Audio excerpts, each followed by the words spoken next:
Right. Hi, Rob. Thanks for coming and talking to us. So today we're talking about vertical gardening. So first, this has been popularised by Patrick Blanc in Europe, and it's been around for quite a few decades. And of course, it's a way of having an attractive vertical look to a garden. But we're also, seeing the great benefits in cityscapes because of the ability to lend energy efficiency to houses in an insulating effect, noise cancellation, heat reduction, air quality improvement, and a water purificant. So, really useful thing to have. So, thank you for coming and talking and sort of sharing your expertise. We're lucky to have you with us at Homesglen. And my first question, I might start at the beginning. How did you first get involved in building vertical walls? Yeah, it started purely by accident in the way that I've been doing sort of landscaping and maintenance for over 20 years. And in the last sort of 15 years, I saw more and more, I guess, innovative sort of thinking by clients that they didn't want to just have constant hedges or trees, and they wanted to, I guess, green up wall surfaces or hide garages and so forth without compromising on taking on too much room away. So, but then I noticed that what products were they using and were they happy and how often were they whinging and so forth. Right. Noticed that there was probably particularly like even 10 years ago, there was a restricted supply of products available to the general public and even to landscapers as such, unless you actually made your own. So there were the felt woolly pockets that basically you just take your plant out of its pot and then you just encase it almost like in a handkerchief type thing, and then you just slide it back into the actual capsule. Or there was Holman, which is kind of like plastic fuse pots that Bunnings sells for like $49. So it's a cheap entry way that you get your 10 centimetre pot, you whack it in down there, it's got its own little dripper there. But then you're kind of really restricted to what you can and can't grow, and then often it doesn't disguise the fact that it's in an ugly growing cell. So, I decided that, you always have your wish list. I'm gonna, and very good doer. Anyway, 10 years ago, my wife got ill. And decided something nice for her to look at while she was recovering in bed, and basically came out with, toyed around with making, first of all, a quality Australian-made product, first of all. But I didn't want it to be plastic and I didn't want felt pockets, so I wanted my product to be durable. And then I looked at what's durable. Is that wood? Is that metal? What is it? So basically I came out with galvanised powder coated product that I buy my steel from Blue Scope Steel, and I've got a company in Dandenong that powder coats for us. So it's all in-house and quality made, and being galvanised. It doesn't matter if, you decide that you don't want to have it painted. It still looks ultra modern, or, you can paint it to whichever colour that you would like. And I wanted to make it slimline, because the problem that you've got with the existing products is they tend to come out probably about 15, 20 centimetres plus the plant. So you're often taking away, 30, 40, 50 centimetres of space, which, everyone's got that annoying little walkway down the side of the house, or even into your front door, but you can't afford to lose 30 or 50 centimetres of space, because it's just like, you may as well just plant a plant. Yeah. So my modules are 7 centimetres deep, and I like using Echevera and sedums, succulents, because Australians, I figured, were, they want something that looks good, practical, but they don't want to do a lot of work. Yeah. But they don't want artificial either. So this is the happy medium where you still get something that will occasionally flower and grow for you and fill out, without you having to be a botanist or a horticulturalist in order to maintain the product. So that's why I decided that I was going to go out of the mainstream of what everyone else is trying to grow, which is almost kind of like the impossible. They're trying to grow things that they would normally grow in a wine barrel or in a raised garden bed. They're trying to emulate that in a vertical situation where you don't have the same sort of microclimate. First of all, it's like, what does that mean? Things when they're in a wine barrel, they're closer to the ground. There might be something that ricochets the wind and so forth out, so therefore the plant gets a chance to be in a deeper volume of soil, and they're more protected from drying out. Yeah. Whereas when you stick them in the vertical situation, it doesn't have to be hot to dry out your plants. It's what a lot of people kind of don't understand is they go, oh, I've got a really heat trap, I've got this and that. I go, that doesn't concern me. It always is like, oh, I'm on the 4th story and it's just, furniture we can't have out down there because it blows a gale. Wind. Kind of really restricted to what you can and can't achieve. So basically, that's kind of how I came in there was, I guess my wife's health kind of was the catalyst to, us being eventually at the Melbourne Flower Show. And since then, business has been going really well. But unfortunately, being Australian-made product means that you can't compete with, I guess, the Chinese cheap, disposable sort of product, because most people kind of go, oh, if it doesn't work, I'm only throwing away X amount. Whereas when they buy a bit more bespoke or quality product, they only buy it once.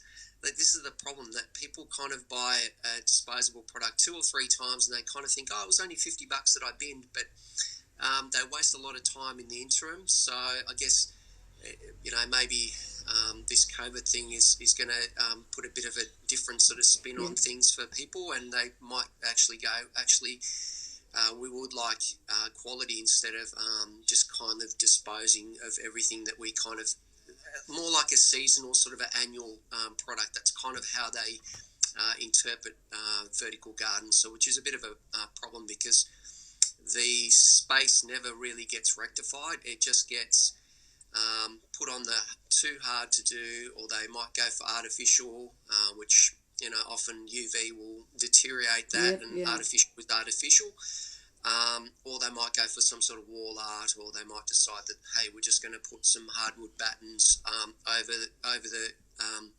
facade of this area, and they just try and jazz it up with anything but plants. Everyone kind of tends to go for, let's render, let's bag, let's wooden battens.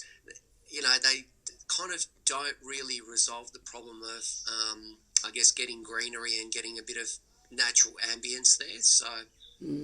So that also sort of answers my next couple of questions about, sort of being a bit harder and what the general public thinks, that the basic message there is that vertical gardens are great, but they're not really an amateur thing. I mean, you can, but it's very short-living sort of thing if you just get your felt pockets, if you just get your basic plastic things. It's worth doing well, and it's an important message to get out there that you do it properly. Because I think that in a way it's good when people, I guess, try a product that maybe isn't so good or isn't successful, because then that way they can kind of go, oh, I actually understand that it's important for me to do this and do that, because most people would have, sort of Google searched, and they would have worked out, how do you make a vertical garden? So they would have started with maybe, say, some discarded pallets along the side of the road, or they may have had something delivered and they're going, what are we going to do with these? So they line them, and they, good on them for trying, and anything is better than doing nothing at all. But then they kind of think that it's just really as easy as, get a pallet and then fill it with soil and so forth. Or they might go, oh, we tried this thing and it was wooden, and we put chicken wire over the front, we put the soil in down there, and then they sort of go, oh, but the soil kept on falling, and then we couldn't top it up, and we couldn't water, and it dried out and it died, whether it was lucky enough to last 12 months or not. And then the corners start opening up, and wood is wood. It decays, and yes, absolutely. The corners never stay plumb. So wanted something that was most people, I guess, if the product isn't made easy and user friendly, they're going to be less inclined to use it. So I try to make sure that when I designed mine, designed it around the fact that it had to be easy, lightweight, but you didn't need to be, high tech sort of, and you didn't have to go, oh, my hand is too big, I can't fit it in here, I've lost this little screw and so forth. So I made it very easy for people to be able to slide it in and out and hook it on. And I've got a lot of clients that, that say would have been reaching retirement age, or, maybe downsizing to somewhere where they no longer had the luxury of a big garden, but they still wanted to take snippets of their favourite plants, like, it's golden oldie, as far as a geranium, like a lot of 60-year-old people still like geraniums. Yep. And some of the, the new geraniums that are coming in, they're actually quite nice, and they're, some of the younger people, 20 to 40-year-olds, they do actually get them in because for nice sort of feature urns and so forth, they are actually a remarkable plant that will give you 6 to 8 months continuous flower, which is, everybody likes flowers. Yeah. So sometimes people bypass the fact that it's not, my favourite plant, but if I get a splash of colour, then that's got to be a win-win. So, so people tend to take their litter snippets, so they could have 10 of their favourite garden plants that follow them into the retirement village, or into their townhouse in the city, or something like that. So, which has been good. So that's good, because that then will bring me up to my next question about the plants. And you mentioned microclimates there. When you are designing these walls, how carefully do you have to look at, which aspect has that wall got, and the afternoon sun, the morning sun? Does it make a big difference to your plant choice? It makes a huge difference, because at first, like, people will sort of see past photos of, say, walls that I've done, or they would have Googled some sort of succulents they like, and people tend to like, I guess, the warmer colours. They like the pinks, they like the reds, they like the yellows. But if they're on the third floor in a balcony that, doesn't receive any direct sun, I often say that the pigment of the plant will actually revert to green. Yeah. So, yes, I can install it, but I'll be doing, I guess, a disservice to you if I didn't warn you that this thing is a short-lived, potted sort of colour that you would like, because eventually it's all going to be green, and they're just going to be different textures of green. Is that okay with you? So, you really have to look at, is this plant going to survive here or not? And generally when you do a vertical wall, you're not doing it for a 3-month, 6-month sort of a litter venture. You're doing it so that, it's often long-term. And it could be that, the client's enjoying that space for maybe 2 years, maybe 5 years. Maybe they're, contemplating this for their forever home, and they realise that they have this courtyard that they don't want to shrink anymore, but they always want greenery on the wall, and they don't want to have ficus primula because it, gets out of hand and all the rest of it. So, it always falls back onto reliability as far as plant choice. Yes. Vera and the sedum, like they're not necessarily my favourite plants to put in vertical walls, but they're plants that work. And, it's all about getting something that works, happy medium, because in the end, if they want to have some other leafy, strappy foliage, then you're just going to bypass the fact of doing a vertical garden, and you're going to do a large trough that takes up more room that they actually really wanted, and you're going to have maybe something that cascades down it. Such as Dichondra silver falls, where you can't have that in a litter bed that's only 10 centimetres wide. You need to give it, probably, 30 centimetres, and it needs to be, 30, 40 centimetres deep. Or, the Casuarina cousin it, and then that way then you can have a drop of, 1.5, 1.8 metres. So they're perfectly great sort of vertical wall scenario plants when you want it to cascade down your retaining wall.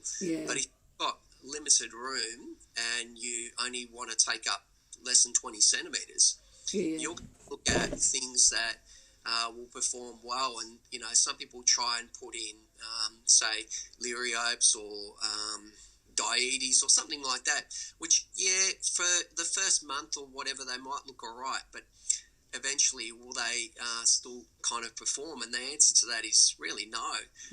You can put in sedges or carricks, any of those sort of grasses. They'll work really well, but they do require a lot more room than you're able to give them in a vertical situation. So again, it's kind of like it narrows the window down to what you can actually put in them. You can do the walls like Patrick Blanc started in 1986, so which is like 34 years ago. That's not a lot of time for people to kind of go, yeah, this has really been around for a long, long time. So we're going to go ahead and do it.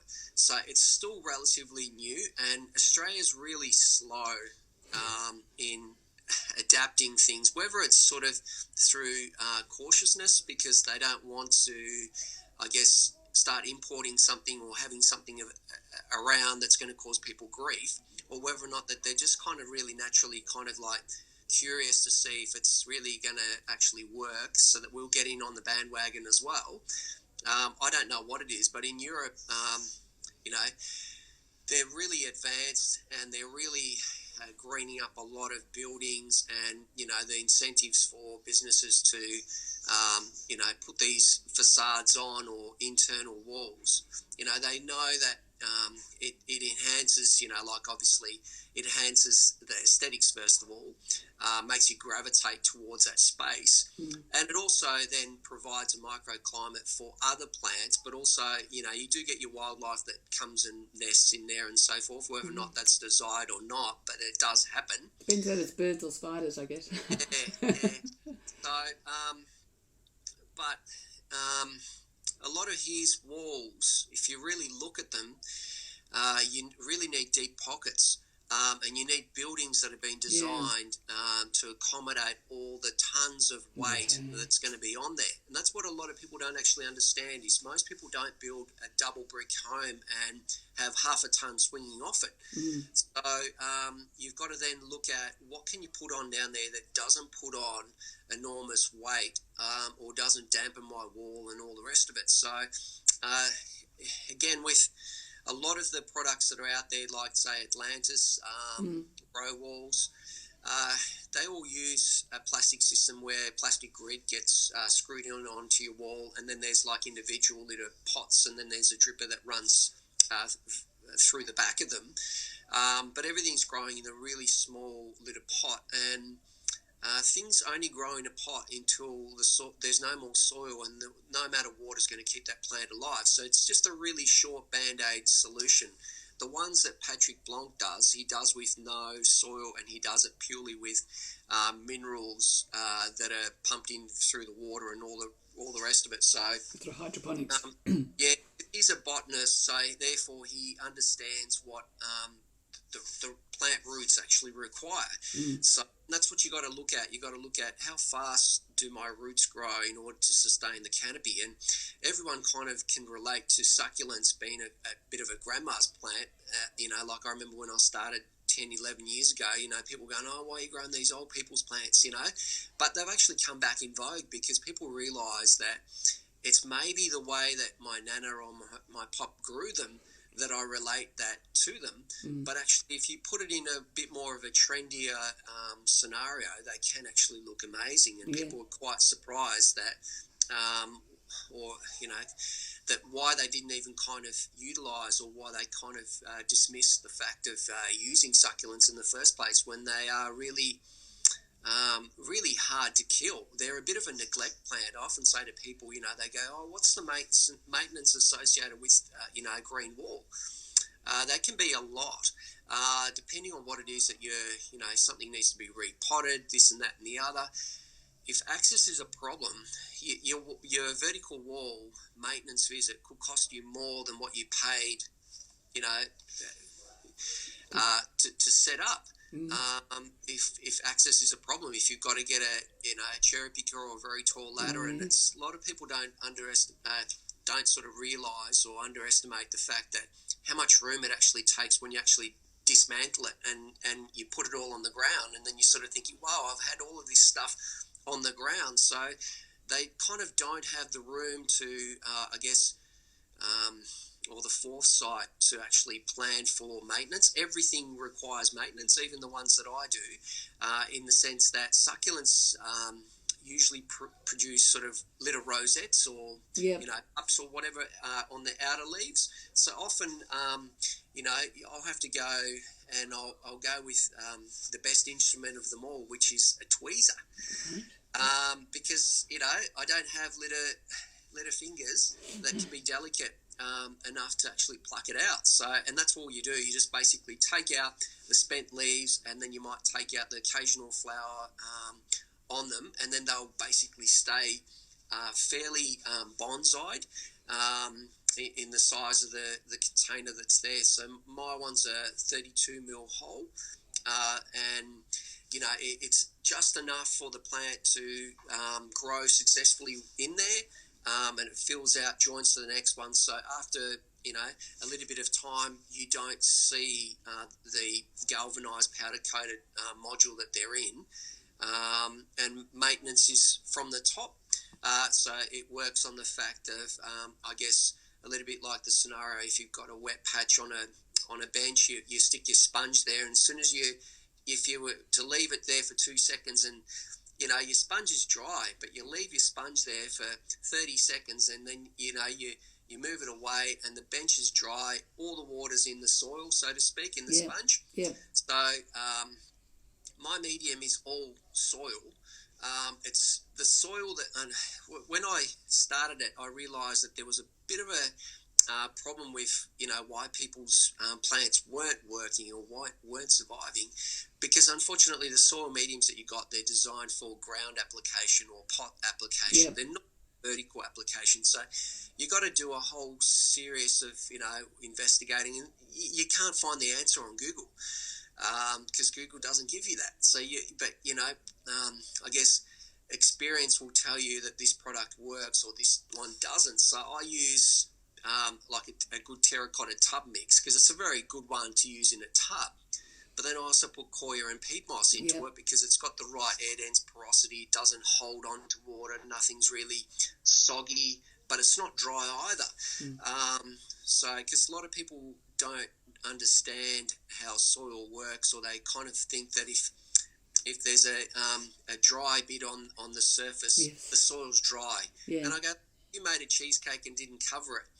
I'm sure it would form a natural crust, but inside would still be moist. So they kind of, like jab their finger into the soil and they go, oh, I think it's dry. They don't know. So I often say to people that when you see fleshy plants like your Liriopes or something like that, you'll know when it's thirsty and when it's not, because if the foliage is all limp and droopy, then you know that you've got an issue. Where's the succulent? You don't know. And that's, like you only know when you overwater it, because it becomes too sort of, I guess, too soft and starts going yellow and it all starts, falling apart. So you're only doing as much as the plant enables it. So you're only really watering about a cup every 2 to 3 weeks. Pretty rare for a lot of plants, because a lot of the times people will buy a plant, they might forget to water it 2, 3, 4 days later. Plant's not looking so good. They consume a huge amount of water without them kind of realising that, okay, they might go, oh, that's only consumed 1 cup of water. But if they've got 50, 100, 200 plants on the wall and they need to water every 2nd, 3rd, 4th, 5th day, it ends up being a lot of continuous weight and stress on the surface. So the modules that I've got, they're 300 wide by 450 drop by 70 mil wide, and it enables for people, say, to be able to fix it on a colorbond fence or a paling fence. It doesn't discriminate against the fact that you're in your 70s or whatever and you want to still be able to carry it, because it weighs 8 kilos when it's wet. So when it's that's the heaviest that it gets. So or 5 or 6 kilos when it's dry weight. So it's not really excessively heavy, and the weight's distributed evenly, and the way that you would secure them even onto blue board that's been rendered or something like that, or just painted, is you just use a spaghetti and plug, which is basically you screw into the wall surface, be it, say, it's brick or Besser block or something like that.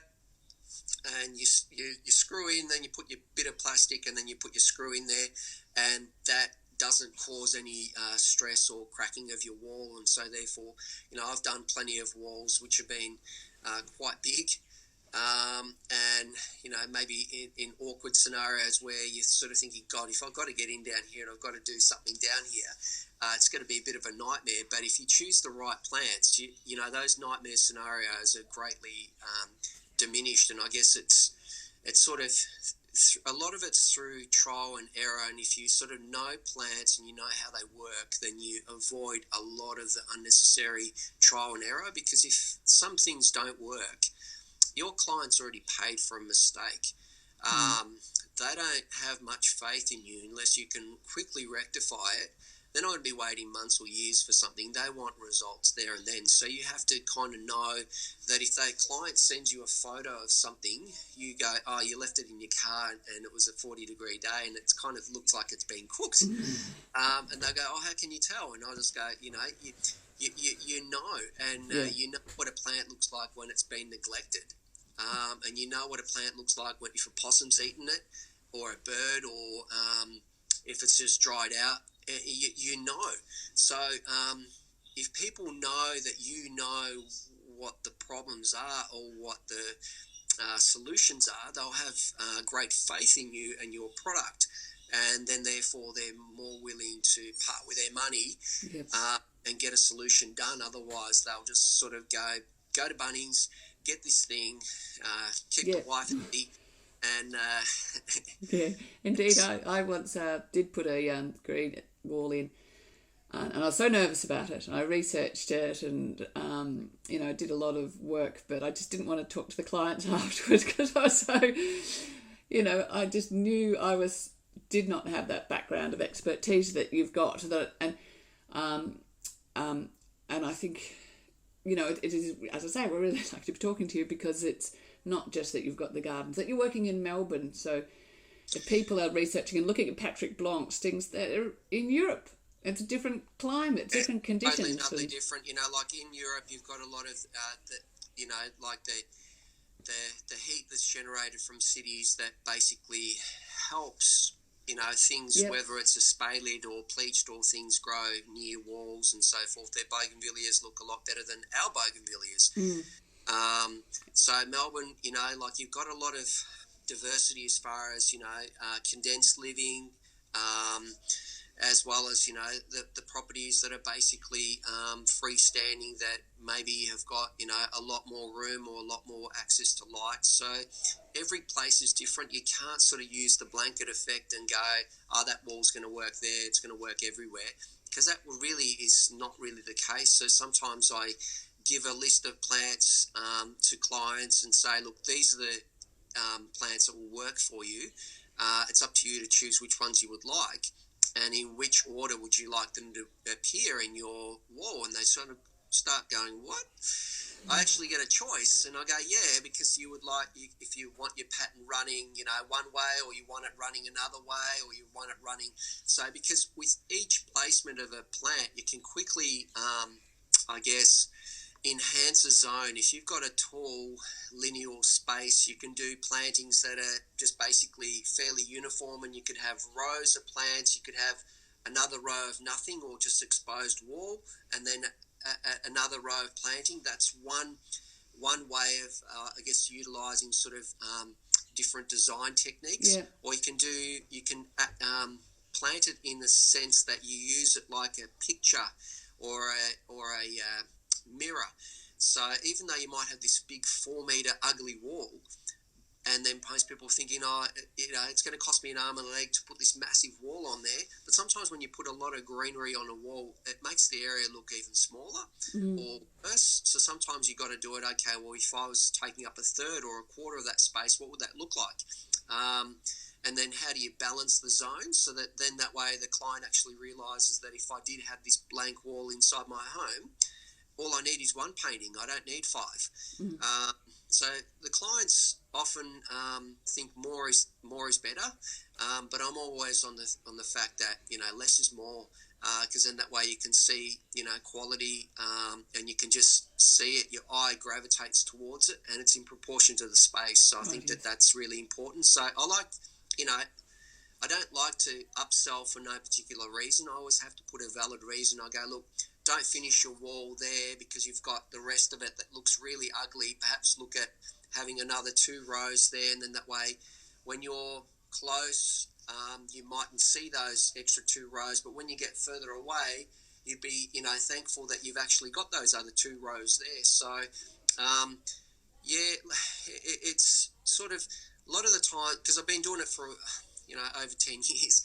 So I kind of, when I see an area, I kind of straight away, I know what design pattern's going to work there, and the plants are kind of like, okay, well, I know that there's 100 that, they can choose from, and it's up to them to sort of narrow it down. That doesn't really cause me any grief that, oh my God, they've chosen all sedum or all of this, or it doesn't bother me because I know that those plants will work. I just sort of focus on how am I going to attach this? How am I, or how are they going to attach it? How are we going to maintain it? And does the client look like that they're willing to actually do the work? Because sometimes the worst is when you sell to somebody that's just going to neglect something, because in that way, but the thing is, how do you know? You often look at what are the other signs or symptoms that you can see. If you see all their pot plants that are all dead, and they want to spend $5,000 on a vertical wall, you kind of go to them, look, you couldn't keep a $30 plant alive. What makes you think that, you're not going to be doing a negative review or, bagging my business because your plant's died? Yeah. So you kind of have got to be a bit of a diplomat.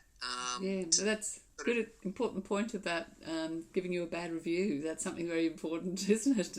Well, it is. And then you've got to look at why are they commenting that? Is it actually a valid reason? Like before I launched my product, and that was why, in a way, I always stuck my business in a gonna do, right, yeah. Because I was too scared to fully launch it.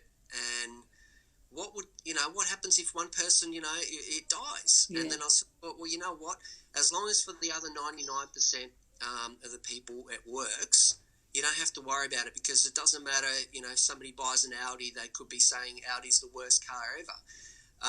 So I think that in a way it's, you have to have a product that you have tested, and my one tested, or I tested mine for a good sort of 12, 18 months, where I had 10 growing in various scenarios. Like I had 100, but I had 10 growing under laser sheeting, 10 growing like this, 10 growing like this, and so forth. Trying to cover as many bases as what I had seen people have, vertical wall products in, and try and, I guess, combat the problems that they had, or try and replicate them, and most of all, try and find a solution. Because if you've got a common problem that everything dies under laser sheeting, you have to then go, oh my God, I want to avoid the laser sheeting scenario at all costs. But if you go, only the strappy foliage plants, they actually don't do so well. Or if it's only got morning sun and it's under laser sheeting, these plants here will work or won't. So in a way, all of that takes time, because you can't just simply go, okay, there's my list of plants, there's my module, I'm out and I'm going to do green wall business, because people want to kind of know why does this work, why doesn't it work? So they often, and they want proof. Yeah. You can't just simply put empty words out, because people want to see a photo. Yes. When you can show them a photo, then they'll basically go, yeah, okay, I understand it now. And they'll have more faith in you, and hopefully it works out. So with the scenario choice, people are interested in having them in their homes too. How does that work with the water, and not getting on the floor and rotting the walls? Yeah, often they want to have the best of both worlds. They would like a plant that can maybe go outside if they've got, say an alfresco area that they can wheel something out when they're entertaining. Or they want a plant that maybe if they, say wintertime, they can bring it inside and it will still survive. And I go, that kind of really narrows the spectrum down. Like, a cyclamen is a perfect example of indoor-outdoor happy plant. Yeah. Safe plant, not the plant that everybody maybe likes, but a plant that works. Um, it's it's the fact that you've got heating, Yes. you've got different stale air, and it gets hot and it gets cold and it gets, you got all these elements, so you haven't got all the natural predators and predatory insects, and you've got different white fly come in, and then you've got sooty mold. You've got a whole heap of different things that come onto them. So the way is, obviously, you've got to choose indoor plants. And I looked at what's the probability that my product would be, first of all, versatile for indoor and outdoor applications. So I looked at, okay, the most common problem is going to be running down the wall, or where do you catch the water? Yeah. So then I've got actually dripper trays that get mounted behind the wall, and easy enough to click on and click off and empty the water if you need to, and so forth. So there are systems that, like Atlantis does have, like a frame where they do have a catchment that's on the bottom, and an expensive pump that recycles the water and pumps it back into the plant and so forth. There are those products and companies out there, but often a lot of those ones end up being quite bulky. People kind of want plants, but they don't want it to take up. They're unrealistic. They don't. They want to have a plant that's 2 meters high and sort of almost like a little tree inside. Yeah. But they forget the fact that you've got to have a 40, 50, 60 centimetre tub to have it in, so that it really takes up the footprint. So they don't have realistic expectations, and I think that's where kind of the problem is. You can have small trailing things like philodendron that will, the devil's ivy, that one grows literally like a weed. You put it into a pot with water, and providing that you've cut it at the right point where you can actually strike a new root, that will happily grow. So it kind of really limits to what you could grow in a vertical scenario that doesn't take up a lot of room. I see a lot of things that, on Pinterest or YouTube, you just or Instagram, and you know that footprint of that product is actually quite big. So you might go, wow, that must be a really massive room, or they're quite expensive, and you go, wow, they obviously had spare $4, $5, $6 grand. They're not your $100, $200, $300 products. A lot of those ones for a vertical indoor wall, you're looking at several $1,000s plus all your plants. So you're looking at quite a substantial investment. And the thing is, when you think of it, do you actually have over $1,000 worth of household plants? And the most common answer would be hell no. Most people don't. So to invest in indoor plants so heavily, when most people would kind of roll their eyes at spending $3,000 or $4,000 or $5,000 on plants exterior, they're going to shake their head as soon as you go inside. So the only places that will actually not even blink are corporates, because corporates need to deduct. So I see that they're still my biggest captive audience that I haven't been able to sort of tap into as readily as I would like, because I tend to go for cheap stuff, or stuff that doesn't last. It lasts for a certain amount, and then that way, once they get their refunding for 2-3 years, they just chuck it out and reinstall. So they're kind of like, I don't know, it's a very disposable sort of society, because maybe the CEO's only there for 3 years or whatever, and everybody changes over. So everyone wants to kind of put their own independent little stamp on things. They don't look at long term, which is really quite, disturbing, annoying. It's frustrating, because my product isn't one that you buy and you would want to throw away. Doesn't mean to say my ones are really expensive, but when you're comparing plastic pots to real metal that it's got to be made in Australia, like my ones retail at $55. That's for a 30 centimetre by 45 centimetres. So, it's not big, it's not small, but then people go, start doing their sums, and then as soon as it starts popping $100, $200, $300, they just sort of go, oh no, because again, they fall back on the $49 product where they might get an extra 10 centimetres of room, that might be 10 centimetres bigger all the way around, but they'll have to turf it out after a year or so and get another one. So I kind of don't really understand why they do that, but everyone kind of does a band-aid solution to their problem. Well, less understood. I'd like to ask you about another situation that people are keen on, which is growing vegetables in vertical walls. How do you feel they perform versus sort of traditional ways? Basically, they don't.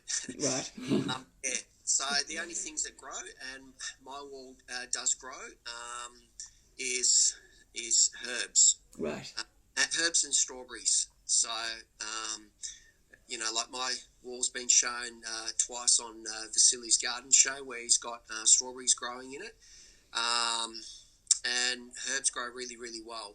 And because the gardens are really, like they're little pocket rocket gardens where you can take it with the smaller modules stand on their own if you've got the base plate or the dripper tray underneath them, so you can bring your marjoram or your basil or your thyme or whatever that you need for your meal, and then just take it out.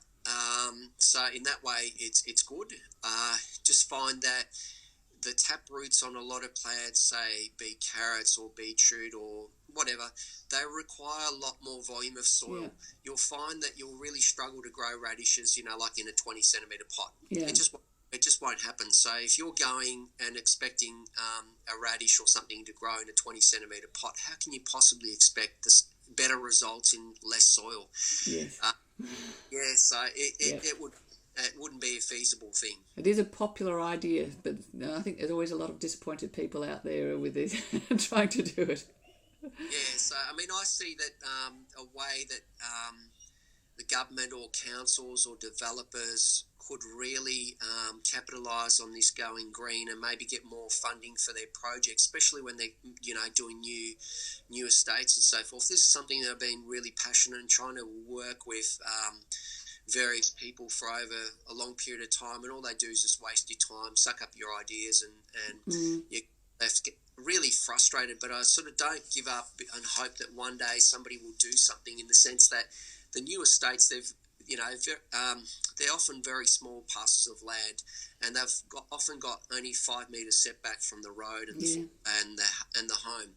But they've always got the colour-bond fencing that's on either side, so that 5 metre strip of colour-bond fencing.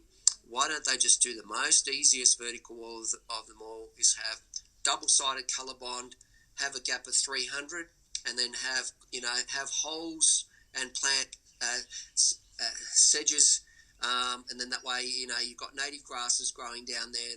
They've fulfilled their quota as far as having sort of diversity down there.